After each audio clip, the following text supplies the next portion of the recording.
जय Hind. Hello guys, इस बार आपको बताने वाला हूँ चंडीगढ़ पुलिस कांस्टेबल भर्ती 2023 सिलेबस के बारे में और साथ ही मैं आपको इसके एग्जाम पैटर्न के बारे में भी पूरी जानकारी देने वाला हूँ। और मैं आपको बता दूं कि अभी जो जानकारी आप एग्जाम पैटर्न और सिलेबस के बारे में जानोगे, ये जानकारी पूरी तरीके से ऑफिशियल है, यानी कि आप इस जानकारी के माध्यम से आपकी एग्जाम की प्रिपरेशन बिना किसी हिचकिचाहट के कर सकते हैं। तो चलिए शुरू करते हैं। गाइज यहाँ पर आपको एग्जाम पैटर्न सिलेबस के बारे में तो जानकारी दी ही जाएगी, साथ ही आपको इसके एलिजिबिलिटी यानी कि कौन लोग इसमें एलिजिबल है तो इसके बारे में भी जानकारी दी जाएगी, ताकि आपको इसी वीडियो से संपूर्ण जानकारी मिल पाए। तो चलिए गाइज, अब मैं वो आपके 27 मई 2023 से स्टार्ट होंगे और आप लोग 17 जून 2023 तक फॉर्म को भरेंगे। एग्जाम की डेट यहाँ पर जो अनुमानित वे में बोली है वो 23 जुलाई 2023 दी गई है। अभी अगर आप चाहते हैं कि जब आपका 27 मई को फॉर्म स्टार्ट हो या फिर आप अगर उसके बाद इस वीडियो को देख रहे हैं तो कमेंट मत कीजिएगा, बट अगर आप 27 मई से पहले इस वीडियो को देख रहे हैं तो और आप चाहते हैं कि मैं आपके लिए फॉर्म फिलअप की वीडियो बनाऊं तो आपको कमेंट के माध्यम से बताना कि सर हमें फॉर्म फिलअप की वीडियो चाहिए, क्योंकि ये वैकेंसी काफी लॉन्ग टाइम के बाद में आई है और अगर आपने खुद से फॉर्म को भर दिया और ऐसे में कोई गलती हो गई तो आपकी सारी मेहनत वेस्ट चली जाएगी। इसलिए वीडियो को देख करके ही फॉर्म को भरना है। अगर आप चाहते कि आपसे कोई मिस्टेक न हो तो कमेंट के माध्यम से बताइएगा जरूर। इसलिए वीडियो को लाइक के साथ में अब यहाँ पर एलिजिबिलिटी के बारे में बात करते हैं। आपकी जो वैकेंसी है कौन सी कैटेगरी में कितनी है वो आप यहाँ पर देख लीजिए। इसमें मैं आपको बता दूं कि कैंडिडेट ऑल इंडिया से अप्लाई कर पाएंगे। एलिजिबिलिटी के बारे में मैंने बात की थी, तो इसमें जो एज लिमिट है वो आपकी 20 मई 2023 तक काउंट होगी, जिसमें कि एज आपकी जनरल कैटेगरी के लिए 18 से 25, ओबीसी के लिए 18 से 28 और एससी के लिए 18 से 30, क्योंकि छूट मिलती है एससी एसटी कैंडिडेट को और ओबीसी को 3 साल की और एससी एसटी को 5 साल की। उसी छूट को मिला करके और इनके लिए ओबीसी में 28 और एससी के लिए 30 साल एज लिमिट रखी गई है। जनरल को यहाँ पर कोई भी छूट नहीं दी गई है। अब गाइस यहाँ पर कुछ कैंडिडेट का सवाल होगा कि सर एसटी के लिए तो कोई सीट नहीं है, तो अगर आपकी कैटेगरी एसटी है तो आप जनरल में अप्लाई कर लीजिएगा, क्योंकि एसटी के लिए यहाँ पर कोई भी वैकेंसी नहीं रखी गई है। अब यहाँ पर जो आपको मैंने एज लिमिट बताई, मैंने आपको अच्छे से बता दिया कि 20 मई 2023 तक काउंट होगी। इसके बाद में थोड़ा नीचे आइए और एप्लीकेशन फीस भी जान लीजिए। तो अनरिजर्व और ओबीसी के लिए 1000 रुपए फीस है, एससी एंड ईडब्ल्यूएस के लिए 800 और जो एक्स सर्विसमैन है इनके लिए कोई भी फीस नहीं है। अप्लाई करने के लिए आपसे 12वीं पास की योग्यता मांगी है। सिंपली ड्राइविंग स्किल में बोला कि possession of a valid driving licence to drive both two wheelers and 4 wheelers, यानी कि आपको 2 व्हीलर्स और 4 व्हीलर्स दोनों चलाने आने चाहिए। कंप्यूटर स्किल भी आपको होनी चाहिए।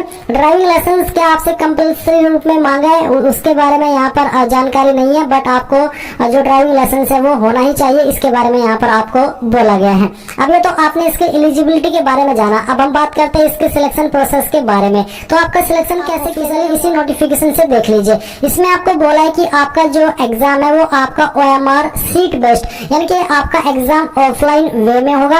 एग्जाम आपका 100 मार्क्स के लिए होगा। साथ ही यहाँ पर प्रत्येक क्वेश्चन के लिए आपको 1 नंबर दिया जाएगा। इसी के साथ में गाइस जो आपका क्वेश्चन पेपर है ये मल्टीपल चॉइस का रहेगा, यानी कि जहाँ पर आपको एक क्वेश्चन के लिए 4 विकल्प दिए जाते हैं उसी टाइप का आपका ये पेपर है वो होने वाला है, जिसमें से एक विकल्प सही होता है। साथ ही जो आपके मन में सवाल आता है कि क्या नेगेटिव मार्किंग है, तो हाँ इसमें नेगेटिव मार्किंग है जो कि आपकी 0.25 की है, यानी कि अगर आप 4 क्वेश्चन गलत करते तो आपको आपका ऐसे में 1 नंबर कट कर दिया जाएगा जो कि आपने सही आंसर दे करके कमाया है। एंड गाइज इसके अंदर नेगेटिव मार्किंग है ये मुझे बताते हुए और आपको यहाँ पर समझाते हुए काफी बुरा लग रहा है, क्योंकि गाइज जिन कैंडिडेट के अंदर तुक्का मारने की अद्भुत कला है वो इस अद्भुत कला का यहाँ पर खुल करके प्रदर्शन नहीं कर पाएंगे। अगर वो इस कला का प्रदर्शन करने की कोशिश करेंगे तो ऐसे में उनको लेने के देने पड़ जाएंगे, क्योंकि गाइज ये जो आपकी नेगेटिव मार्किंग है ये ऐसी अड़चन आ जाती है कि ऐसे में आपको इस कला के ऊपर कंट्रोल रखना ही होता है उसी लेवल का, जैसे कि वेलकम मूवी में उदय शेट्टी भाई ने किया था कंट्रोल उदय कंट्रोल। उन्होंने कंट्रोल उदय कंट्रोल बोल करके अपने आप को मर्डर करने से रोक लिया था। आपको तो फिर भी एक छोटी सी नेगेटिव मार्किंग ही रोकनी है। और मैं जानता हूँ कि जब हम किसी क्वेश्चन का आंसर करते हैं और वहां पर जब विकल्प देखते हैं बहुविकल्प में तो हमें लगता है कि यार इसका आंसर ये होगा, तो हम काफी कंफ्यूज हो जाते हैं। ऐसे में ये कला हमको बार बार प्रेशराइज करती है कि इसका आंसर ये कर दे। इसी कला पर आपको कंट्रोल रखना है जब तक आप पूरी तरीके से श्योर ना हो। अगर आप बिल्कुल 100% 2 ऑप्शन में श्योर हो कि इनमें से एक ना एक तो सही है, ऐसे में आप इसका थोड़ा प्रदर्शन कर दीजिएगा। अन्यथा आपको अगर आपने इसका ज्यादा इस्तेमाल किया आंसर पता ना होते हुए भी तो आपको लेने के देने पड़ जाएंगे। एंड गाइस जो मैंने आपको इस अद्भुत कला के बारे में लाइंस बोली, बातें बोली, थोड़ा सरकास्टिक में बोली है, बट आप भाव समझ जाइएगा और इंजॉय करके बात का पॉइंट समझिएगा। अब ये आपने जाना अब आप ये भी जान लीजिए कि जो आपके क्वेश्चन पेपर की लैंग्वेज है ये आपकी हिंदी, इंग्लिश और पंजाबी यानी कि तीनों लैंग्वेज में आपका पेपर आएगा। जिस लैंग्वेज में आप सोल्व करना चाहे वो कर सकते हैं। Each candidate will be given the test paper only in the language selected. जब आप फॉर्म को फिल करेंगे वहीं पर आपको एक ऑप्शन मिलेगा कि आप किस लैंग्वेज में आपका पेपर देना चाहते हैं। जो लैंग्वेज आप वहां पर सिलेक्ट कर लेंगे उसी में फिर आपको पेपर देना होगा, जो कि आप बाद में चेंज नहीं कर सकते। कट ऑफ मार्क्स यहाँ पर रिटन टेस्ट के लिए जो रखी है वो भी आप यहाँ पर जान लीजिए। जनरल कैंडिडेट के लिए 40%, एससी के लिए 35, ओबीसी के लिए 35 और एक्स सर्विसमैन के लिए 30। तो आपने नहीं जाना।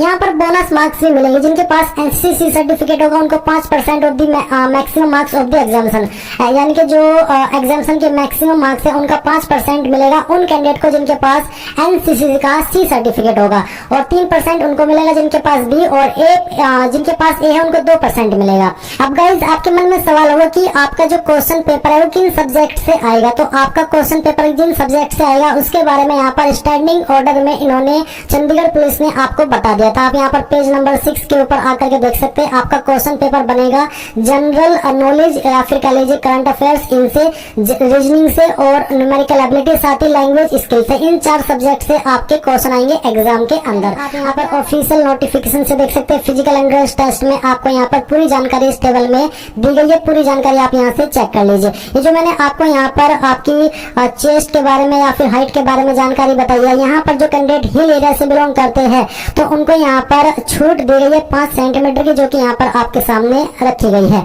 जो नॉर्मल कैंडिडेट है जैसे कि मेल कैंडिडेट उनके लिए यहाँ पर जो हाइट है वो 170 और फीमेल में 157.5 सेंटीमीटर फिक्स है। इसमें कोई छूट उनको नहीं मिलेगी। तो गाइज ये थी आपकी चंडीगढ़ पुलिस कांस्टेबल सिलेबस के बारे में पूरी जानकारी। मैंने यहाँ पर संपूर्ण जानकारी आपको बहुत ही अच्छे से एक्सप्लेन कर दी है। अगर आप कभी भी